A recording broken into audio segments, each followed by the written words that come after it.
Il y a un mois, l'Ukraine lançait sa contre-attaque, sa contre-offensive donc contre la Russie, avec pour objectif la reprise de territoires occupés actuellement par les Russes en Ukraine. Alors l'Ukraine revendique certes des gains de territoire dans le sud et dans l'est du pays, mais des gains qui semblent assez faibles, et surtout, la Russie poursuit ses attaques de missiles. Par exemple, à Lviv, dans l'ouest du pays, une frappe russe a fait au moins 4 morts ce jeudi matin. Mais surtout, et c'est là le point le plus important, certains commencent à douter de l'efficacité de cette contre-offensive, ce qui serait évidemment un coup dur immense pour l'Ukraine. Alors, où en est la situation aujourd'hui? Peut-on déjà en tirer certaines conclusions? Salut, c'est Hugo, j'espère que vous allez bien. On est parti ensemble pour une nouvelle plongée dans l'actualité en une dizaine de minutes. Alors, un mois après le début de la contre-offensive ukrainienne, aucun des deux pays ne semble réellement enregistrer d'avancées décisives. L'Ukraine affirme certes avoir libéré 37 km² en une semaine et 9 villages aussi auraient été repris selon l'agence de presse Reuters. Alors ça peut paraître beaucoup pour certains, peu pour d'autres. Ce qui est sûr, c'est que cette contre-offensive, elle prend beaucoup de temps. Mais alors, est-ce normal? Déjà, ce qu'on peut dire, c'est que dans la période actuelle, aucun des deux camps n'a réellement les moyens de faire bouger sensiblement l'autre camp. Pour l'historien militaire Michel Goya, interrogé par l'AFP, dans un lien que je vous mets directement en description, il y a ce que l'on appelle dans le jargon de la guerre un manque de moyens d'appui d'artillerie pour neutraliser les défenses adverses.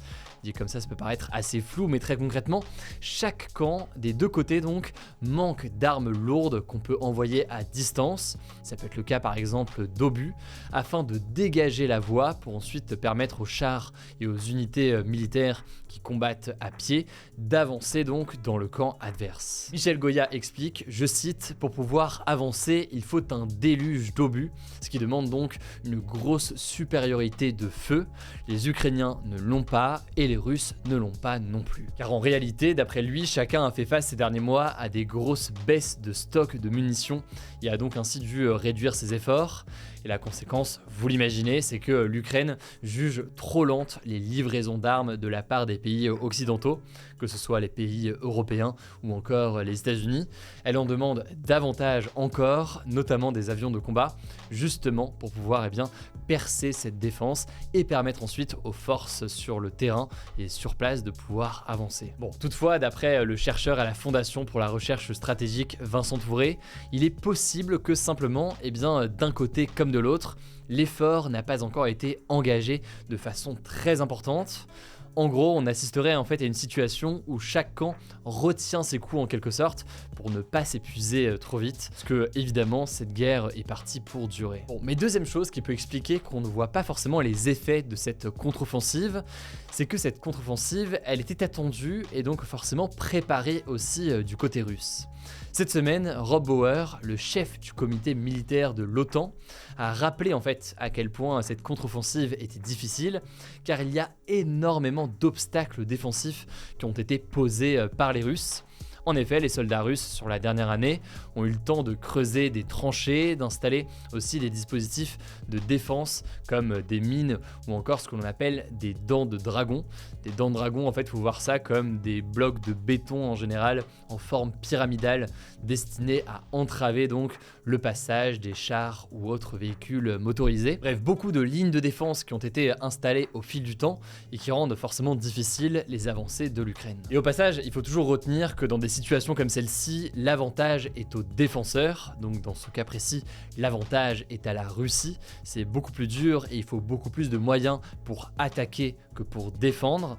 Et d'ailleurs, le président ukrainien Volodymyr Zelensky a affirmé cette semaine dans un entretien aux médias américains CNN qu'il aurait voulu lancer la contre-offensive bien plus tôt, car désormais la contre-offensive se lance dans un contexte où la Russie est quand même très préparée. Elle a eu le temps en quelque sorte de s'ancrer sur le territoire. Parmi les derniers éléments qui sont intéressants à noter, dans le Washington Post la semaine dernière, le commandant de l'armée ukrainienne Valery Zaloujny a affirmé qu'il fallait maintenant être prudent et tester les faiblesses dans les lignes russes pour éviter d'énormes pertes en cas d'assaut mal préparé. Il a rappelé, je cite, qu'il ne s'agit pas d'un spectacle face à ceux donc qui pourraient se montrer impatients et qui pourraient penser que les choses iraient plus vite. Autrement dit donc, est-il possible de tirer des conclusions pour l'instant? Ça semble quand même très difficile. Pour l'instant, l'Ukraine teste des axes sur lesquels il pourrait donc tenter certaines percées, mais c'est des choses qui vont prendre du temps vu comment la Russie est particulièrement installée aujourd'hui. Par ailleurs, il faut quand même noter que les tensions se poursuivent. Par exemple, ces derniers jours, les tensions se sont concentrées notamment autour de la centrale nucléaire de Zaporizhzhia dans l'est, enfin le sud-est plutôt de l'Ukraine. Les Ukrainiens et les Russes s'accusent mutuellement de préparer une attaque imminente directement sur la centrale nucléaire.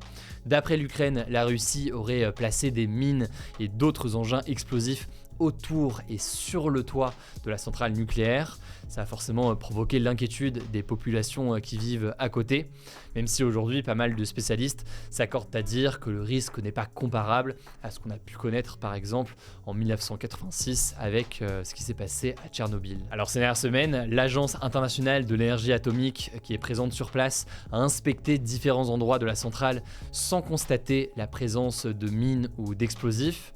Mais toutefois, l'agence n'a pas pu accéder à certaines zones, notamment sur le toit. Autrement dit donc, il y a quand même pas mal de zones d'ombre aujourd'hui et il faudra voir ce qu'il en est. Bref, cette petite mise au point me paraissait assez importante alors qu'on a beaucoup parlé de l'actualité forcément nationale ces derniers jours. Je vous mets les liens directement en description pour en savoir plus. Alors exceptionnellement aujourd'hui, je présente les actualités en bref et d'ailleurs j'aurai une annonce à vous faire à la fin de ces actualités. Mais d'abord, première actualité, le monde a connu son mois de juin le plus chaud jamais enregistré. C'est ce qu'indique l'Observatoire européen Copernicus. Alors ça rejoint évidemment notre sujet à la une hier, qui disait que ce lundi et ce mardi 4 et 5 juillet avaient aussi été les journées les plus chaudes jamais mesurées sur Terre. Donc pour comprendre globalement cette hausse des températures en juin et en juillet, je vous conseille nos actus du jour postés hier, si jamais vous l'avez pas encore vu, mais ça me semblait important de vous donner ce complément d'information aujourd'hui. Deuxième information, alors que le policier qui a tué Naël avait demandé à être remis en liberté en attendant son procès, la justice a finalement décidé de le maintenir en détention provisoire, donc en prison jusqu'à son procès. Par ailleurs, selon un compte-rendu des déclarations du policier devant l'IGPN, donc la police des polices, des déclarations qui ont été obtenues par les quotidiens Le Parisien et Le Monde, le policier a nié devant les enquêteurs avoir prononcé la phrase « Tu vas prendre une balle dans la tête ». Par ailleurs, autre information, le policier qui a donc tiré sur Naël a dit avoir tiré parce qu'il aurait eu peur que son collègue ne soit embarqué avec l'accélération de la voiture, puisqu'il dit qu'il pensait que le corps de cet autre policier était encore dans le véhicule, alors que cet autre collègue de son côté, lui aussi interrogé par l'IGPN, explique qu'il n'avait, je cite, que son bras dans la voiture. Bref, je vous mets les liens en description vers Le Monde et Le Parisien pour en savoir plus. En tout cas, l'enquête est toujours en cours. Évidemment, je vous tiens au courant de la suite.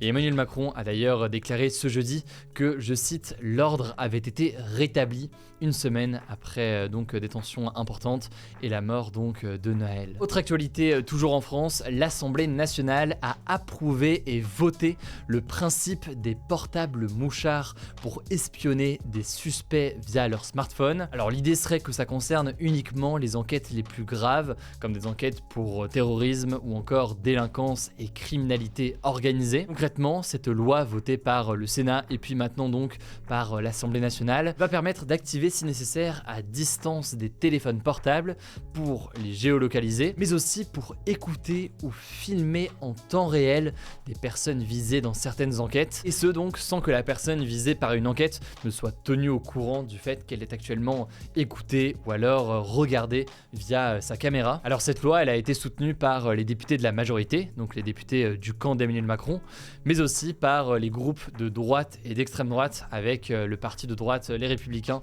ou alors le Rassemblement National. En revanche, le groupe de gauche de la NUPES a voté contre et la France Insoumise a dénoncé, je cite, une dérive autoritaire. Là-dessus, on aura l'occasion d'en reparler dans quelques jours. Cinquième actualité maintenant, rapidement, la plateforme de streaming Netflix serait à l'origine de près de 20% du trafic internet français en 2022. C'est ce qu'indique un rapport annuel de l'autorité de régulation des télécoms. Netflix se retrouve donc devant Google, qui représente près de 10,5% du trafic, ainsi que Meta, qui est propriétaire de Facebook ou encore d'Instagram, qui détient 8,2% du trafic. On peut noter aussi Amazon qui détient 7% du trafic, avec notamment sa plateforme Prime Video. Tout cela est assez logique puisque le streaming demande beaucoup plus de ressources et donc forcément les plateformes de streaming se retrouvent en avant de ce genre de classement. Maintenant ça pose d'autres questions avec certains qui veulent une sorte de taxe ou autre dans ce cadre-là. Là aussi pas d'inquiétude, on aura l'occasion d'en reparler. Autre actualité décidément toujours dans le domaine des technologies, le groupe Meta, donc derrière Facebook, Instagram ou encore WhatsApp, vient de lancer officiellement Threads. C'est donc son nouveau réseau social qui a pour but de concurrencer Twitter. Et seulement 7 heures après son lancement, Threads compte déjà plus de 10 millions d'inscrits selon Mark Zuckerberg qui est le PDG de Meta. Pour l'instant, et c'est un élément important à noter, le réseau est seulement disponible aux États-Unis puisque la réglementation sur la question des données personnelles est plus stricte, notamment en Europe qu'aux États-Unis. Donc ça pourrait prendre du temps avant qu'une telle application arrive en France. Mais tout de même, donc c'est assez intéressant à observer cette concurrence entre Twitter et ce nouveau réseau social. Dernière actualité qu'on peut noter, la fusée européenne Ariane 5 a décollé avec succès de Guyane ce mercredi pour son dernier vol après plus de 27 ans de service. Ce 117e et dernier décollage de la fusée a notamment permis la mise en orbite de 2 satellites. Il s'agit donc de la dernière mission accomplie par ce modèle européen d'une fusée, la fusée Ariane 5, qui devrait être remplacée d'ici l'an prochain par le modèle Ariane 6, un modèle moins cher et plus puissant que son prédécesseur, dans le but notamment de faire face à la concurrence américaine. Alors juste avant le petit mot que je voulais vous donner, un débat hier c'était le suivant: approuvez-vous l'idée suggérée par Emmanuel Macron de couper les réseaux sociaux en cas de crise? Ça fait pas trop de surprise, mais vous êtes une immense majorité à être opposé à une telle mesure. Je le disais, petit mot de la fin un petit peu particulier, et ce petit mot de la fin il est pas de moi, il est de Paul que vous avez beaucoup entendu dans ses actus du jour, qui avait un petit mot à vous adresser. Oui, salut tout le monde. Vous ne m'entendrez plus prochainement présenter les actus en bref parce que je quitte l'équipe pour d'autres aventures. Mais avant de partir, je voulais vous dire que ça avait été un vrai plaisir de contribuer à vous fournir chaque jour un résumé d'actu concis et efficace, un résumé qui soit accessible à tous aussi. On met chaque jour un gros engagement au sein de l'équipe pour le construire. Et alors cette promesse-là, elle va continuer. Je vous laisse entre de bonnes mains avec Hugo, forcément, que je remercie pour l'opportunité qu'il m'a donnée, avec Blanche qui continue aussi, et avec bientôt d'autres, de nouvelles voix bientôt dans ce format. À suivre. Voilà donc pour l'annonce de Paul. Je voulais lui laisser quand même faire cette annonce. Il a beaucoup travaillé, faut le savoir, avec moi ces dernières années, que ce soit sur ce format des actus du jour, que ce soit sur Instagram, que ce soit même plus récemment sur le format du newsletter qu'on a lancé il y a quelques jours. J'ai eu l'immense chance de travailler avec lui pendant tout ce temps. Il part donc pour de nouvelles aventures et je lui souhaite le meilleur. Vous pouvez du coup inonder de merci Paul directement à l'espace commentaire. C'était un vrai plaisir de bosser avec lui. En tout cas, pas d'inquiétude, il y a plein d'autres personnes qui travaillent sur ce format des actus du jour avec moi, dont certains donc qui vont incarner eux aussi ces actualités en bref dans les prochains jours. Je compte sur vous pour les accueillir comme il faut. En tout cas, merci encore à Paul pour tout ce travail. Merci en tout cas d'être chaque jour aussi nombreux à nous faire confiance. Très hâte des jours qui arrivent, y compris sur ce format-là. D'ailleurs, pour la première fois, je peux vous le dire dès maintenant, ce format-là des actus du jour ne sera pas en pause cet été. On va simplement avoir un format un petit peu plus court pendant les vacances, le temps de préparer d'ailleurs d'autres choses. En tout cas, n'hésitez pas à vous abonner, je ne sais c'est pas encore le cas, pour ne pas louper les actualités suivantes. Vous êtes par ailleurs extrêmement nombreux à vous être abonnés à cette newsletter justement depuis le lancement, donc merci beaucoup. Je vous mets le lien en description si vous n'êtes pas encore abonné pour recevoir comme ça l'actualité à l'écrit. Prenez soin de vous, prenez soin de nos proches et puis on se dit à demain pour une nouvelle vidéo.